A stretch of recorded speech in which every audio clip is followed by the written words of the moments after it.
Uma boa noite. Nós continuamos no nosso estudo da semana passada, que é o item 12, o outro como espelho. Considerações sobre a projeção e transferência. Estamos estudando o capítulo 20, Jesus e Inimigos, do livro Jesus e Atualidade. O capítulo 12, Julgamentos, Jesus, o Evangelho e a Luz da Psicologia Profunda. E o capítulo 2, o Inconsciente Coletivo e a Gratidão, da Psicologia da Gratidão. Semana passada a gente fez uma explanação, uma reflexão sobre essas questões que envolvem, né, nossa consciência limitada e a dinâmica das relações que são pautadas nas projeções e transferência. E hoje a gente vai explorar um pouquinho mais o material que a Joana nos coloca. A gente vê dois níveis de projeção, né? Um é no nível do inconsciente pessoal, que envolve aspectos geralmente difíceis de a gente reconhecer em nós, enquanto conflito, algum conteúdo emocional que não conseguimos lidar, ou mesmo funcionamento da gente, né? Porque a gente projeta não só aspectos internos, mas também a gente projeta padrões de funcionamento da qual a gente também não reconhece em nós. Da mesma maneira, a transferência. E outro aspecto da projeção, que a Joana vai trabalhar bastante, é a questão do inconsciente coletivo, né? Que, de uma maneira... de um lado, a gente tem a persona, que cria, de uma maneira, situações várias de condicionamentos e padrões de jogos ligados ao movimento nosso coletivo, né? No jogo de interesse, que envolve essa consciência coletiva, né? A gente vê isso nesse campo de interesse, onde a imagem, aonde a máscara social acaba sendo reforçada, né? E aí muito da sombra coletiva, do inconsciente coletivo, fica projetado no outro. Então ela fala dessa projeção mais também ampla e coletiva, que se dá nas minorias, nas questões que envolvem as questões sociais, religiosas, políticas, que também é alvo de projeção. Então, o outro como inimigo, o outro como aquele que é diferente de mim, e por ser diferente de mim e não corresponder à minha persona, é alvo de toda a sombra do coletivo, não só sombra minha daí, né? Quer dizer, é projetado tudo aquilo que a sociedade rejeita e, de alguma maneira, tem dificuldade de lidar. Então, a gente vê essa projeção da sombra coletiva também muito presente nas dinâmicas, né? E aí tem toda a psicologia da massa que ela vai trabalhar, né? E o quanto a gente é assim, falseado e mobilizado por imagens coletivas, né? Tanto enquanto ideal coletivo,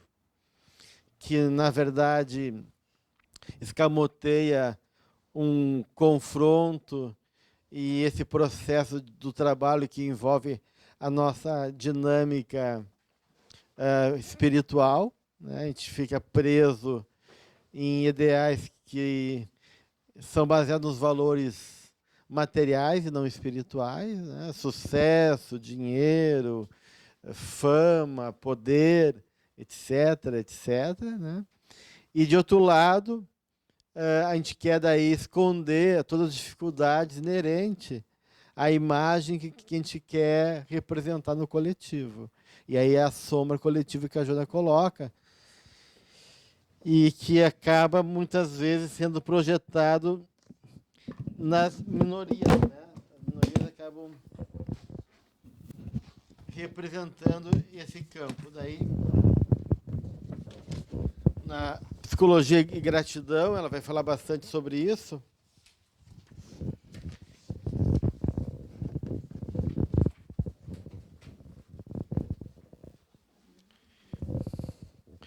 E ela fala de um processo de paranoia daí, né? Ali na página 4, no meu é no 446. Ela diz: quando se odeia alguém, experiencia-se a soma desconfiada de que o outro é o que odeia e deseja prejudicá-lo. E mecanismo de defesa nasce, então, a animosidade. E ele fala que essa animosidade pode ser alimentada por gerações, né? Vai sendo alimentada. A gente vê isso nas guerras religiosas, lá no Islã, no Oriente Médio, né? Que ficam movidas por um ódio coletivo e fantasias.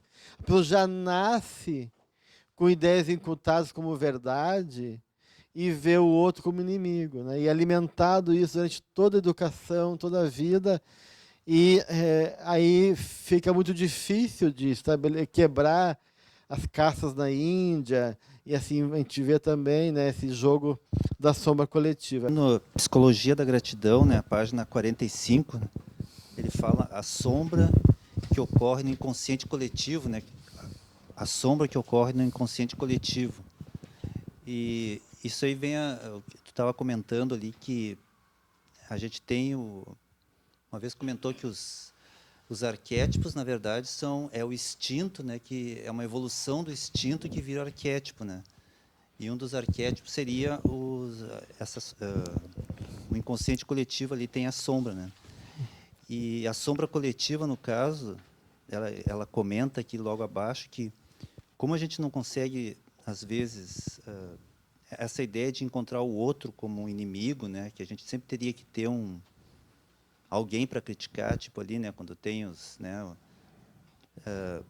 o Hitler ali e tal, na época da Alemanha, né, as pessoas tiveram a sombra coletiva ali com o Hitler.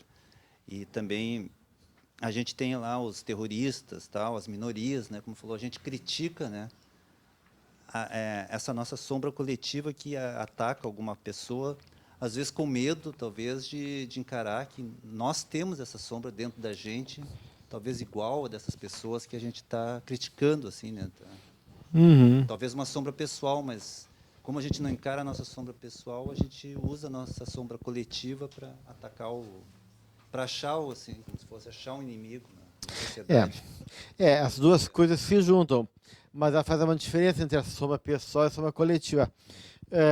Quando o Jung ele está viajando de trem na Europa e ele tem aquela visão do mar de sangue invadindo a Europa, e ele daí tem mais de uma hora que ele fica num estado meio em transe, e ele então tem essas sensações angustiantes e essa imagem desse mar de sangue, onde ele prevê então a Grande Guerra Mundial. E ele vai comentar que Wotan, que é o deus um deus da mitologia germânica, não tinha sido reconhecido pelos alemães. Ele voltaria, né? O que realmente se concretizou na figura de Hitler. Então, de uma maneira geral, tudo aquilo que nós, enquanto nação, não reconhecemos, por exemplo, né, nós temos duas questões que é da soma coletiva brasileira, né? Uma é a questão da gente não ter essa educação com o espaço público, as relações com a dinâmica do que é público, ela é totalmente, né, transgredida, onde só existe espaço privado, né? Quer dizer, o brasileiro trabalha muito com espaço privado, né? O meu amigo, o meu parente, aquela pessoa que eu conheço. Então, as relações se dão muito nessa dinâmica do privado, onde o público, eu não me reconheço como espaço público, e as coisas que são públicas eu não trato com respeito e com consideração, eu maltrato, ou tento tirar proveito pessoal, né? Então, isso é uma questão que a gente não tem na nossa educação e que tá aí, isso acaba tendo uma série de implicações em todos os ramos da nossa economia e da política, né? E essa questão que vem também de muitos anos, que é a corrupção, né? porque o brasileiro é muito corrupto. Né? E isso não está falando de um partido, ou de outro partido, ou de um aspecto da sociedade, do outro, isso está em todos os níveis. Então, e se a gente não reconhece essa sombra, isso vai sendo de uma maneira envolvendo a sociedade, sendo mascarada e sendo projetado no outro, né? Que a gente vê isso nas próprias dinâmicas políticas, onde um acha que o outro é o corrupto e a sombra está nos dois lados, né? E ninguém consegue perceber e assumir essa sombra para si, projetando no outro. E agora, quando isso... E aí, quando Hitler encarnou essa sombra coletiva, ele não é visto como sombra, porque ele é visto como um salvador, né? Como um elemento de self. Mas, na verdade, ele estava encarnando, né, essa sombra. Né? E a sombra daí é projetada em todos aquela população, judeus, negros, homossexuais, da qual Hitler queria, né, eliminar para ter essa fantasia de uma raça perfeita. Então, esse que é o problema, porque o discurso da sombra é um discurso da consciência coletiva. Então, por isso que a consciência coletiva acaba mascarando a sombra. E ela aparece em nome, em vez de um ideal coletivo, mas que, na verdade, é perverso. Então, essa dinâmica acontece. E, claro, que daí a minha sombra pessoal pode pegar carona na sombra coletiva. Mas existe um aspecto que é da sombra coletiva mesmo, né, que envolve um compromisso de todos nós, de uma questão histórica, né, que está lá e que vem perpeando o nosso inconsciente, né, racial ou inconsciente ligado à nossa história de um país e assim por diante. Então, se a gente for ver toda a história da formação do Brasil, né, do Bom Selvagem, né, da questão das senzalas e todas as histórias que envolvem a nossa historicidade, a gente vai ver que esses temas arquetípicos não trabalhados vão sendo perpetuados e alimentados, né, e fica na sombra, não ficam aí assumidos. Aproveitar e fazer outra. Ela comenta ali que também o que está no inconsciente coletivo pode ser como a gente herda quando a gente nasce, né, está dentro de nós, então, também ao mesmo tempo a gente está construindo um novo inconsciente coletivo, né, que ela fala depois se a gente começa a vivenciar, né, o amor, a compaixão, então, as próximas gerações vão ter um outro inconsciente coletivo. Ela comenta isso, né, vai mudando o inconsciente coletivo. Que tá, esse processo, ele é um processo dinâmico, né? Assim como muitas coisas é difícil de mudar porque está arraigado no inconsciente coletivo, tanto é que a migração dos espíritos da Revolução Francesa vieram para cá porque no inconsciente coletivo das mulheres europeias havia uma negação de receber aqueles espíritos. Isso estava em todo o inconsciente europeu. Então, pela dificuldade de eles assimilarem toda a carga emocional e o terror que envolveu aqueles momentos da Revolução, a estratégia foi trazer esses espíritos para o Brasil, para poder fazer esse movimento. Então, claro, apesar de ser dinâmico, às vezes esses processos são tão arraigados, tão alimentados, que demora muitas encarnações para mudar. A gente vê assim, tradições que vêm com toda a educação, com todo o esclarecimento, com todas as mudanças, ainda são difíceis de lidar. Por exemplo, na própria Índia, que tem casamentos arranjados ainda, tem as caças, quer dizer, com todo um movimento de liberdade, de valorização de certos valores sociais e mesmo individuais, a coisa é muito difícil. Então, claro, muda, mas isso demora.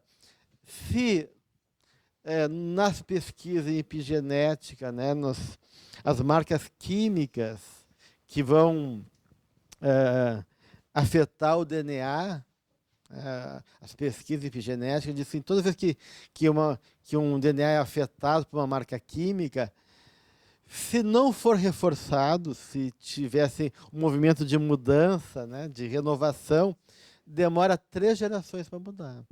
Olha só. né? E está lá no Velho Testamento que os pecados do pai vão durar 3 gerações. Então, coincide, né, com essa ideia bíblica. Então, é um processo difícil de mudança. Mas, claro, a proposta é essa, na medida que a gente vai tomando consciência, vai combatendo essa sombra, vai assumindo novas perspectivas, novos valores, isso vai sendo desmanchado, né? Sim, vai criando, e na verdade esse inconsciente coletivo não está dentro da gente. Nós estamos dentro do inconsciente coletivo, né? Porque o inconsciente coletivo é como se fosse um mar de vibrações de egrégora. Então nós estamos no inconsciente coletivo também, né? Bem, uma questão importante em relação a essa dinâmica projetiva é a gente poder ter uma forma, né, de lidar com ela, né, de lidar com a projeção e também de poder tomar consciência das nossas projeções, né?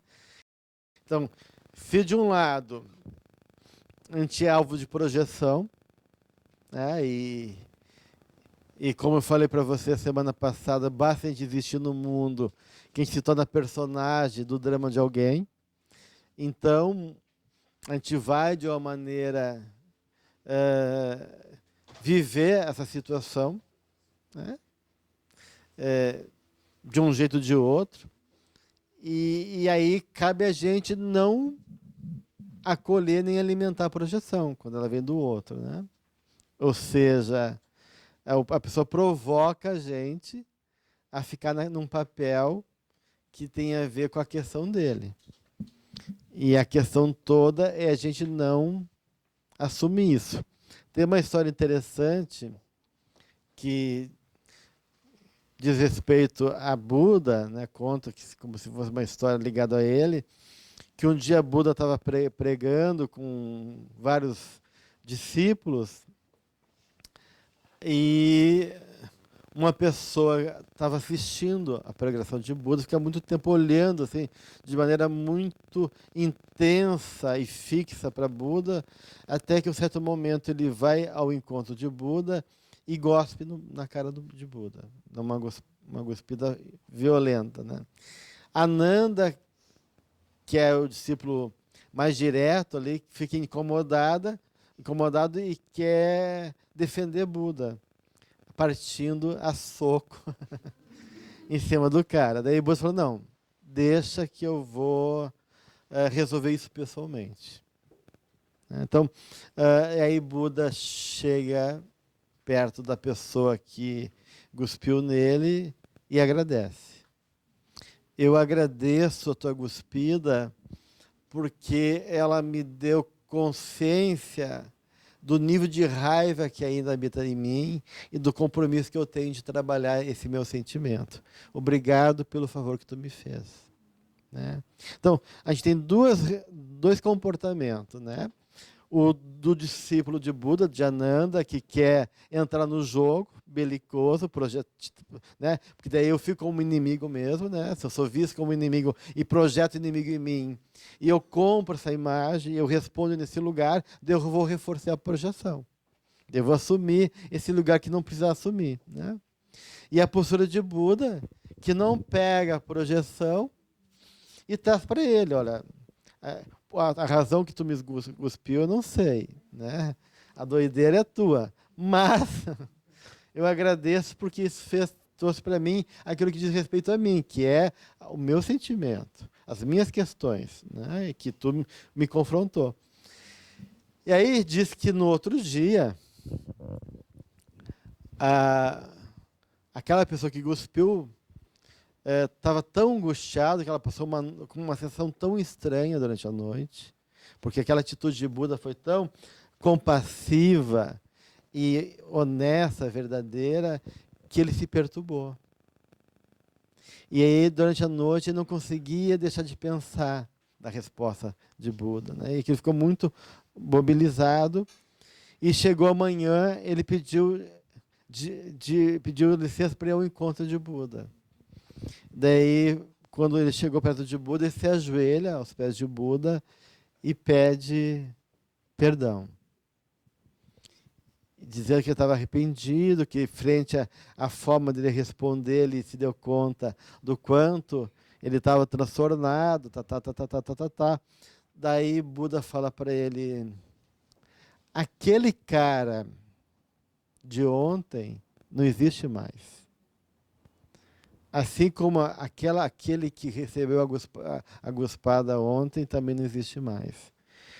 Tu é uma outra pessoa. Eu também sou uma pessoa depois dessa experiência. E isso que importa, né?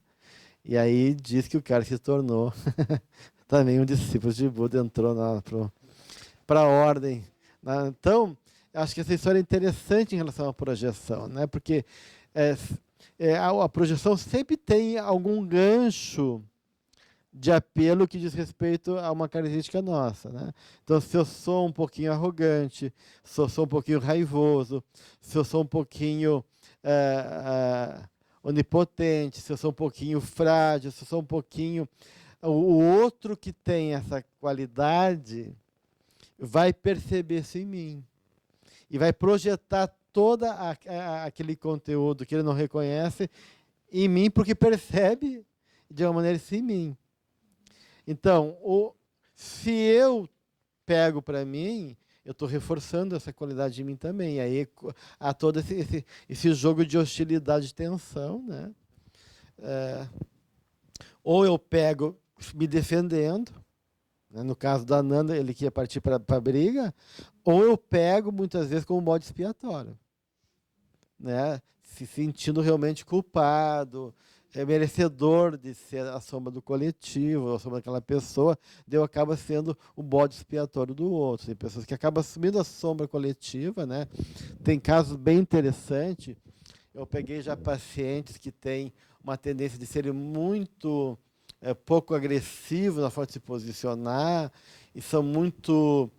têm uma autoestima baixa, e são muito receptivos, muito sensíveis ao outro, e se sente muito responsabilizado, comprometido com o coletivo, que eles acabam se abandonando e respondendo à consciência coletiva, ao que esperam dele, né? E dando conta da necessidade do outro, não de si.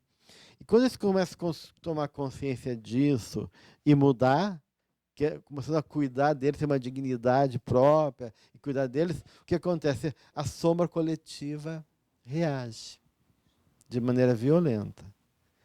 E aí, porque ela não quer que a pessoa saia daquele lugar, porque, de uma maneira, eles estão vampirizando, estão roubando a energia daquela pessoa e ela ocupa um papel no processo de harmonia daquela dinâmica coletiva, né? Então, se ela quer sair desse lugar, alguém vai ter que pegar esse lugar, ou eu vou ter que olhar para essa questão.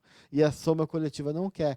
Então, é impressionante, num desses casos, começou a dar uma série de problemas com ele que não dizia de respeito a ele. Por exemplo, um deles.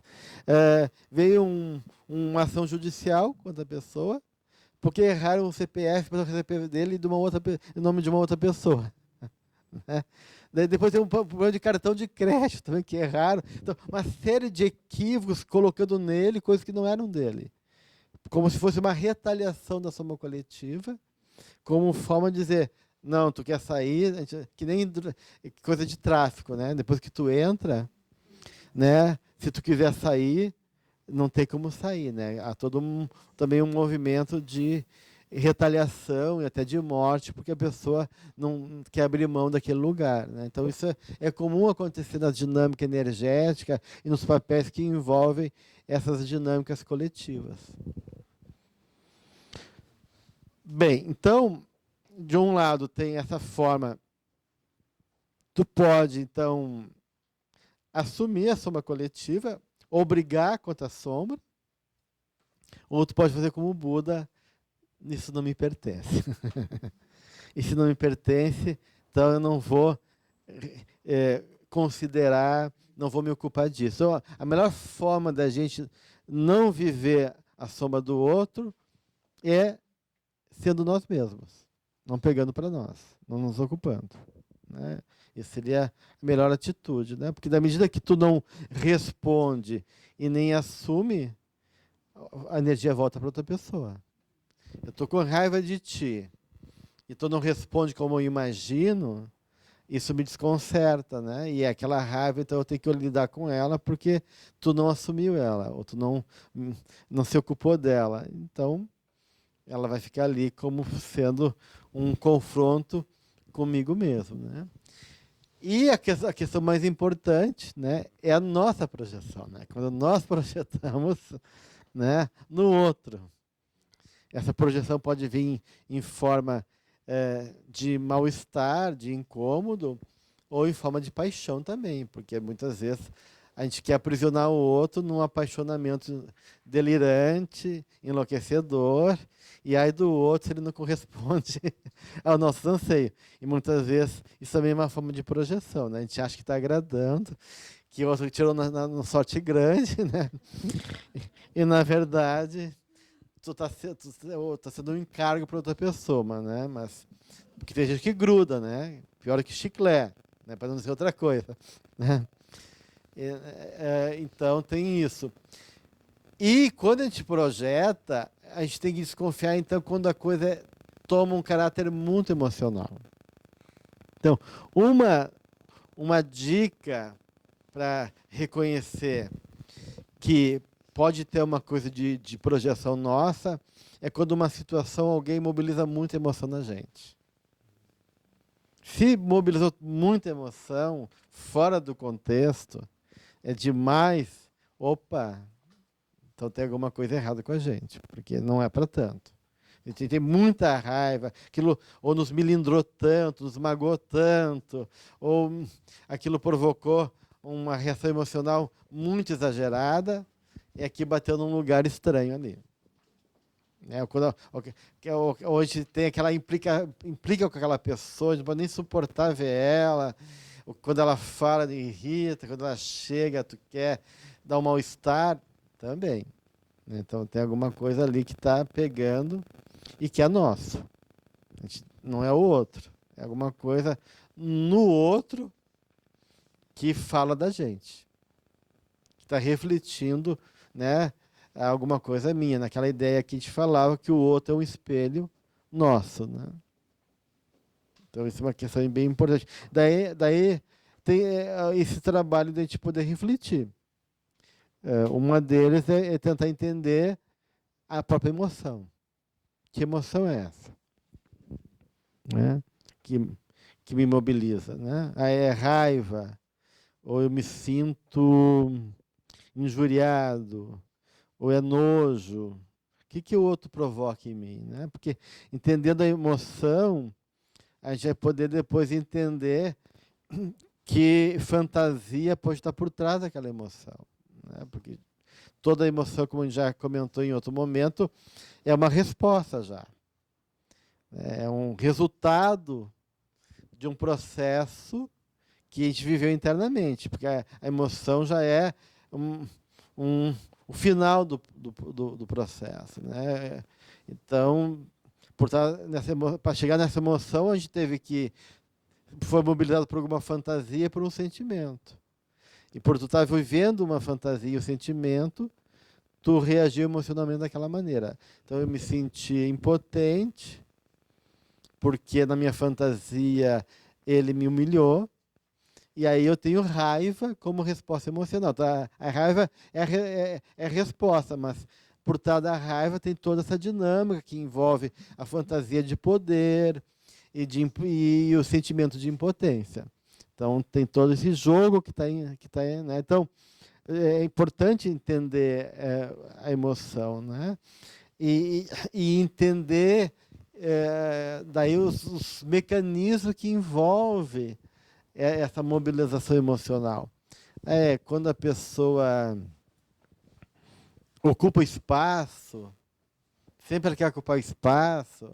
Se ela ficasse quieta, não me incomodava, mas quando ela ocupa espaço, não, porque ela se dá o direito de ser merecedor, eu não me dou o direito de ser merecedor, né? E aí o outro, por ser muito narcisista e achar que é merecedor, mexe com a minha atitude, que é não sentir capaz e merecedor de ocupar espaço. Eu queria que o outro reconhecesse, me convidasse, e como ele não me convida, e ocupa todo o espaço, daí isso me incomoda, ou é quando a pessoa ri e aí eu me sinto ironizado, e aí a risada dele me incomoda, ou porque ele faz um gesto que é parecido com uma tia, uma mãe, um pai, né, que tem a ver com questões mal resolvidas minhas, e aí ele é igual à minha mãe, que tem aquele olhar da minha mãe, ou tem aquela atitude da minha mãe, ou daquela professora que eu odiava na primeira série. Então essas coisas todas estão em jogo, né? Daí a gente vai ver que tem questões que são de conteúdos e questões que são de funcionamento, de partes nossas, de funcionamento nosso. Essa fantasia, ela não estaria ligada assim também a uma frustração que a gente tem com relação ao controle das pessoas e do mundo à nossa volta, que quando a gente perde esse controle, parece que a emoção aflora de uma forma muito agressiva, assim, muito forte e descontrolada, né? O que envolve o processo e a dinâmica de cada relação varia muito, né? Isso, o controle é uma questão, a frustração é outra questão, mas pode ser muitas outras coisas. Isso é uma possibilidade, não é única, né? Eu posso ficar muito mobilizado pode ser porque o outro provocou em mim, por exemplo, já que eu falo em frustração, pode ser uma expectativa muito grande. Ele é uma fantasia, e de repente eu achei que ele provocou, né? Na verdade, ele não provocou nada, não prometeu nada, mas eu, né? E aí, como não correspondeu àquela expectativa pela frustração, eu me sinto incomodado. Mas pode ser simplesmente uma outra coisa. Pode ser que a pessoa tenha um traço que eu não gosto, né? E eu rejeito aquele traço meu na pessoa. Então, na verdade, aí não é uma frustração. Eu estou rejeitando um aspecto que eu não suporto enxergar em mim. Daí, quando eu vejo no outro, eu rejeito o outro como uma forma de não ter que me confrontar com esse aspecto meu. Então, o que move as dinâmicas pode ser várias questões. Mas né? também é uma fantasia sobre mim, daí, né? Não, sempre, né? Sempre a projeção é algo nosso. Né? Sempre alguma coisa de algum conteúdo, de algum aspecto, de alguma realidade que nos pertence, que a gente não consegue reconhecer. E por isso que o outro acaba sendo alvo dessa projeção. Né? Sempre é nosso, senão não seria projeção. Agora, claro, junto com a projeção tem alguns mecanismos que vão sendo... Às vezes vem uma identificação projetiva também, né? Às vezes a projeção vem com uma identificação. Por exemplo, eu tenho uma necessidade narcísica não reconhecida, de se sentir valorizado. Daí eu projeto essa necessidade narcísica num narcisista, né? Que se sente onipotente, que acha que é o cara, né? E aí eu me identifico com ele, eu quero ser igual a ele, eu quero me vestir que nem ele, que é um tipo de narcisismo também. Eu me vestir que nem ele, eu quero ficar perto dele, eu quero de uma maneira falar que nem ele, eu quero frequentar o mesmo lugar que ele, porque ele é a projeção de uma coisa que eu não sei lidar, mas da qual ele está realizando por mim. Mas daí, de repente, o cara tem um narcisista maior que detona com aquele, né? E aí toda aquela imagem, daí eu rejeito o cara. Ah, não, eu não quero ser mais amigo dele, caiu no meu conceito, né? Então, essas dinâmicas de relação, elas são muito complexas, né? Tem muitos meandros e níveis que envolvem esses processos, né? de defesas e mecanismos que estão presentes nesse jogo relacional. Claro, por exemplo, alguns processos emocionais não são só projeções, né? Tem outros fenômenos psicológicos também envolvidos, né? Quer dizer, quando tu é rejeitado, quando tu é, digamos assim, numa relação amorosa, é despachado por alguém, isso simboliza também muitos sentimentos, né? Porque, de uma maneira, aí tem luto, tem rejeição, tem, né, expectativa de um amor não realizado, tem outras coisas em jogo, né? Mas a gente vê que nas relações humanas, né, e isso a gente vai ver também muito no casamento, na semana que vem a gente vai falar sobre o matrimônio, sobre o casamento, falar um pouquinho sobre como essa dinâmica do matrimônio, mas a gente vê que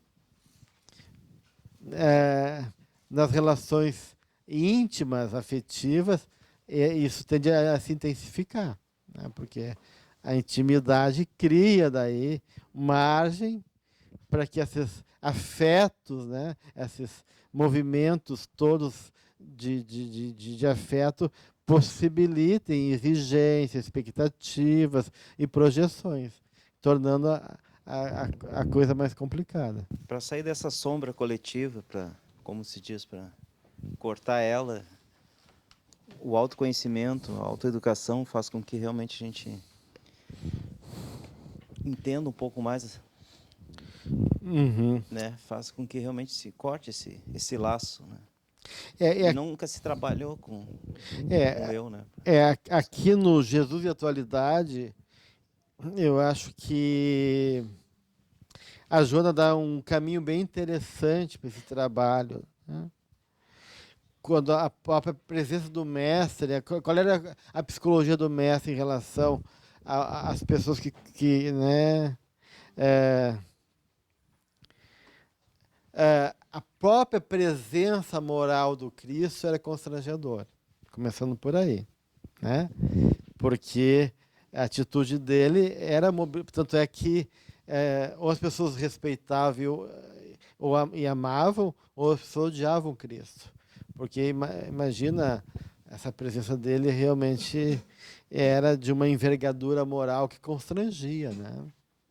Que era muito mobilizadora. E aí ele estava lidando com um campo de uma natureza ainda muito primária e infantil em relação àquelas pessoas todas, inclusive os seus discípulos, né, que também projetavam um no outro. Tinha muita querela entre eles, a gente vê isso na Boa Nova, no Jesus no Lar, aquelas questões, quem é o mais amado entre os discípulos, né? Então eles tinham esse jogo de sombra, né? E aí a Joana fala que ele os enfrentava com amor ou energia, conforme a circunstância e a intenção de que se revestisse, sempre, porém, generoso. Aí ela coloca, levava cada um a escutar-se e adentrar-se, a fim de estipar as matrizes do mal em desenvolvimento. Então, todo o processo de Jesus não era combater a sombra diretamente, ou fazer um confronto direto, violento. Era muito no sentido de despertar a consciência num processo de autoconhecimento dos discípulos, né? A gente vê isso muito, de maneira muito bonita na forma de Jesus tratar os discípulos e chegar o momento certo, né, para poder mostrar quando Pedro está se sentindo desvalorizado pelos mais jovens, porque ele é o discípulo mais velho e se sente já assim desconsiderado, com pouco valor, tanto físico. Ele é um pobre pescador, meio ignorante, e aí ele vê os jovens todos entusiasmados e não sobra muito para ele, ele se sente rejeitado. E aí ele vai se queixar de Jesus, para Jesus: olha, o pessoal não quer saber, só porque eu sou velho, né? Mas e o velho não tem importância, a sabedoria do velho. Então, ele começa a questionar sobre a velhice e a mocidade, né? E Jesus escuta ele, não explica nada, não diz: ah, não, Pedro, vem cá, olha só, isso é projeção tua, é o teu, né, isso aqui, tu está mobilizado porque tu perdeu a juventude, está com inveja deles. Sei lá o que Jesus podia estar querendo mostrar da soma de Pedro, né? E aí, num certo momento, né, tem uma situação X lá, que dá um onde todos são convocados a agir, né? E dar o seu melhor. E aí ele diz, viu, Pedro, o importante não é ser velho ou moço, mas ser de Deus. Então ele traz a mensagem, né? Mostrando um caminho, e, né? Ou quando ele diz para o próprio Pedro que Pedro vai negá-lo 3 vezes. E Pedro recusa essa ideia. Não, eu... Né? Quer dizer, olha só a inconsciência da sombra dele.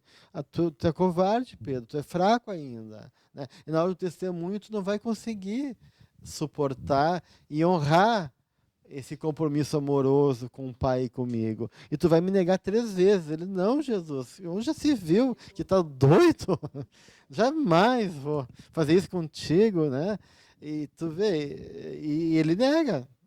Né, o que 3 vezes, né? Quer dizer, de maneira, então Jesus já sabia de antemão a condição e os passos do comportamento dos discípulos, mas deixou, né? Deu um toque, né? E aí quando Pedro nega e se sente sozinho depois, né?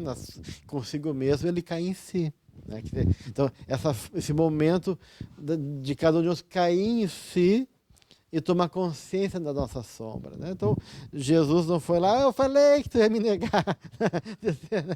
Ou lá na cruz, viu? Cadê os meus discípulos?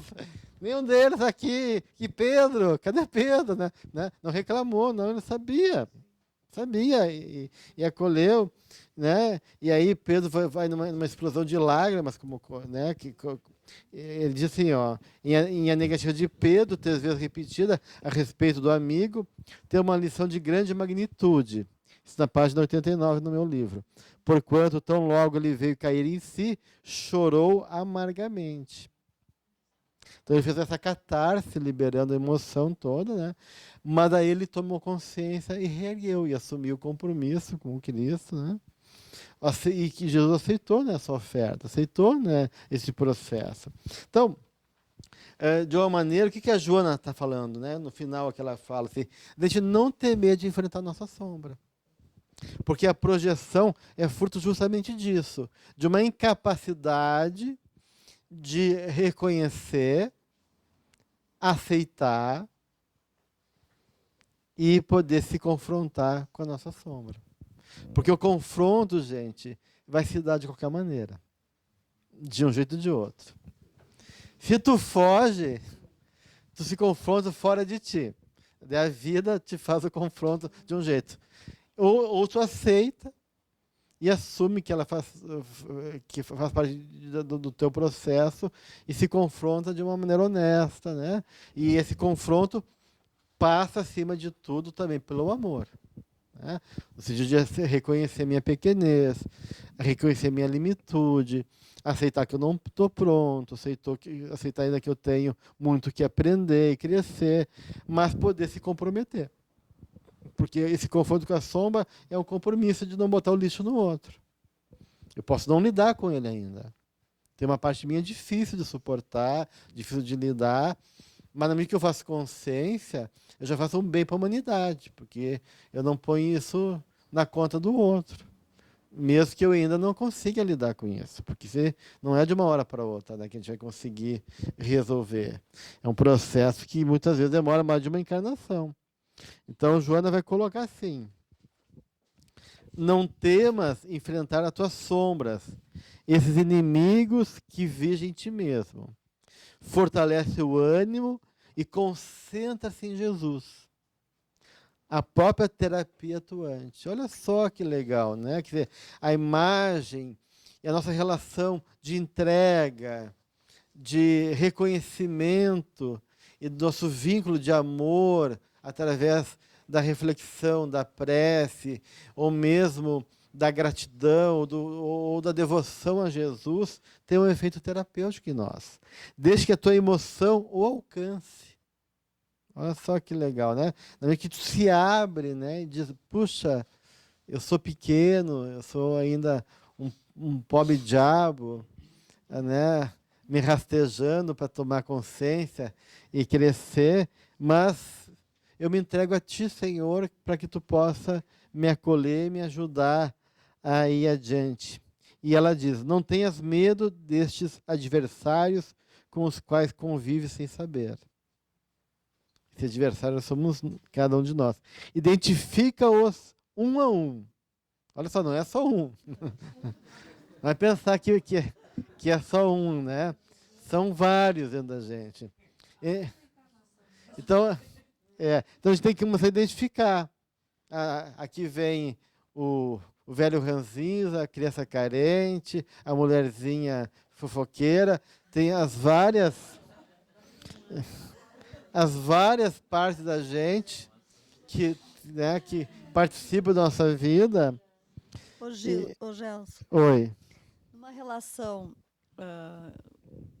mais íntima, seja com marido, esposo, enfim, o irmão, que é mais no dia a dia, quando a gente vê um defeito no outro que nos incomoda muito, tu está dizendo, então, que é porque nós estamos projetando, né? Sim.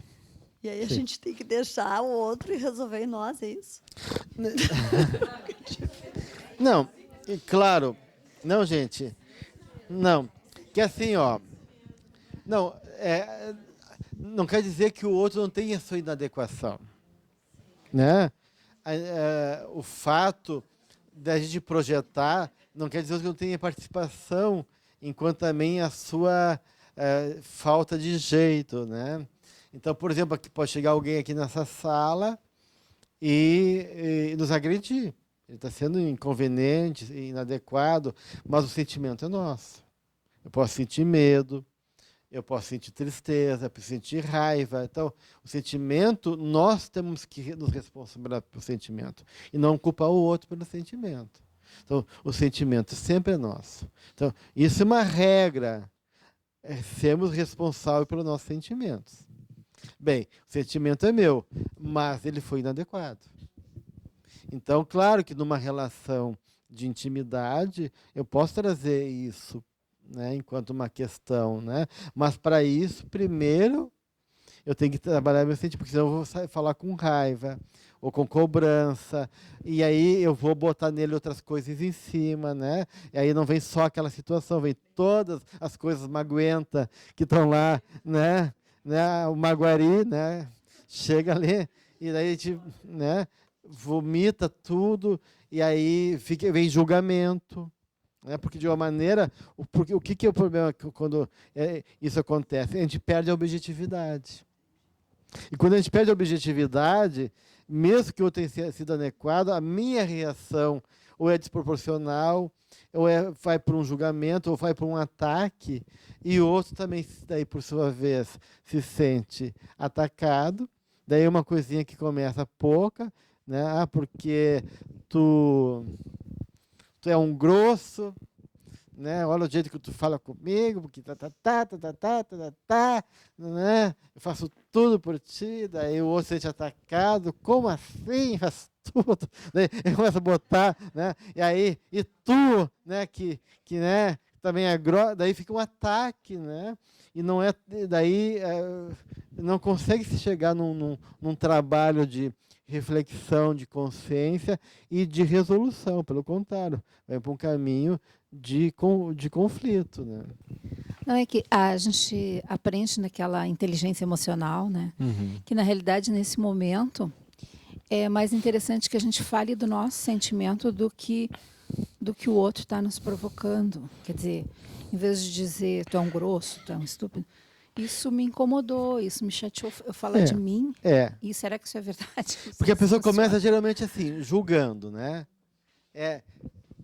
Tu é um grosso. Isso é um julgamento, é um conceito, né? Ou tu não me ama, né? Quer dizer, tu fez duas coisas. Tu não conseguiu não falou do sentimento, ainda julgou a pessoa que a pessoa não te ama, né? Então, e tu superlativizou ainda. Ele nunca me ama, nunca me amou, né? E o cara se sente ofendido, não como não te amou. Pode ser que eu não te amo como tu gostaria que eu amasse. Mas não quer dizer que a pessoa não ame, né? E aí começam essas complicações justamente disso, porque por trás da nossa atitude reativa ou da nossa resposta emocional, e não de falar da gente, a gente fala do outro, julgando ou cobrando. São as duas coisas que geralmente acontecem. Né? Tá, mas e tu mostrar a tua fragilidade naquele momento funciona? Funciona, daí realmente? como tu falaste, é melhor falar do sentimento e até tu pode trazer no sentimento a atitude do outro. Quando tu fala dessa maneira grosseira comigo, eu não me sinto amada. Né? Daí tu dizendo que e tu não está dizendo que ele não te ama, mas quando e aí tu está podendo realmente reconhecer também o que provoca esse sentimento, né? Olha, eu não me sinto amado toda vez que tu age dessa maneira comigo, né? Então, tu não tá, daí a pessoa não se defende tanto, né? Porque tu não está atacando ele, tá falando do teu sentimento. São 3 coisas que a gente aprende muito na comunicação não violenta, né? Que eu acho bem importante, que eu acho que é do Marshall Rosenberg, que é o cara que criou, né, a técnica da comunicação não violenta. Eu acho um trabalho muito bonito, né? Aqui no Brasil é o Dominique, que geralmente tá à frente desse movimento, o inglês que mora no Rio de Janeiro. E o Macho fala assim: a primeira coisa é apenas observar, né? Ou seja, não julgar, não avaliar. E a gente não observa, a gente julga. Então, a gente ao invés de trazer a questão de maneira objetiva, a gente julga. A segunda coisa é que a gente não tem consciência do nosso sentimento. E não deixa claro o nosso sentimento. Né? O Pop Jung diz que a maioria das pessoas nem sabe que tem sentimento, que dirá reconhecer esse sentimento. Então, a gente não tem. Se eu não tenho claro o meu sentimento, como é que o outro vai me entender? Como o outro vai corresponder isso? E a terceira questão também, não só de poder trazer o teu sentimento claro, também tu tem que deixar claro a tua necessidade. A tua necessidade, né? Porque se tu não deixa aquela necessidade, tu não tem como também estabelecer uma relação de comunicação saudável com o outro. Por exemplo, um exemplo que o Marshall está no livro dele. Comunicação não violenta. Marshall, Marchal, Marshall Rosenberg. O Marshall Rosenberg é a editora Ágora, se eu não me engano, tá? E aí, quando ele tem uma frase, por exemplo, que diz o seguinte: eu sinto raiva toda vez que tu deixa os papéis do escritório no chão. Então, ela já está mostrando que o sentimento é que a raiva eu me sinto com raiva. Mas ela não deixa clara a necessidade dela. Parece que está justificando. Toda vez que tu deixa o papel no chão, eu fico com raiva de ti. Mas isso não é necessidade. Isso é a situação. E a situação não deixa claro a nossa necessidade. Então, ela tem que trazer a necessidade dela. Ó, toda vez que tu deixa o papel no chão, eu tenho que juntar e eu me atraso para o meu compromisso. E aí eu tenho que pegar meu filho mais tarde, ou eu tenho que ficar meia hora no trabalho a mais por causa dos teus papéis. Quer dizer, daí ela está trazendo a necessidade dela, né? E aí isso tem mais impacto, né? Porque o cara diz, só porque... Mas deixa! Papel no chão, mas que neurótica! Que bobagem! Amanhã eu vou voltar aqui, não tem por que tu pegar. Então ele vai se defender, claro, é a situação. Ela não está entendendo que essa situação gera necessidade para outra pessoa. Então ele vai dizer assim, mas quem é que pediu para tu juntar? Né? Então, se ela coloca a necessidade que está próxima da situação, fica claro. Né? Então, eu acho que essas coisas que é difícil para a gente poder, de uma maneira, conseguir estabelecer enquanto clareza nos processos que envolvem o trabalho de entendimento nas relações, né? Então fica muito difícil isso. Então é muito difícil, gente, porque a gente faz todo momento, a gente julga a todo momento. Mesmo quando a gente está elogiando alguma coisa. O meu pai é uma pessoa boa. Julgamento. Boa para quem? Para mim, que eu sou filho preferido, e os outros rejeitam. Bom porque o que ele me dá dinheiro e não me cobra nada, porque sou um dependente químico e ele passa a mão por cima de mim, isso é ser bom.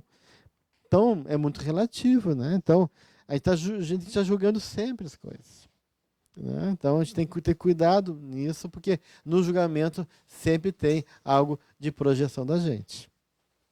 Tá? Ok? Então, semana que vem, nós vamos para o próximo tema, que é o item 13, matrimônio, capítulo 29, chamado Matrimônio e Amor, do Jesus e Evangelho à luz da psicologia profunda. E o capítulo 1, Casamento e Companheirismo, do livro Amor, Imbatível Amor. Certo, gente? Então, uma boa noite, boa semana a todos.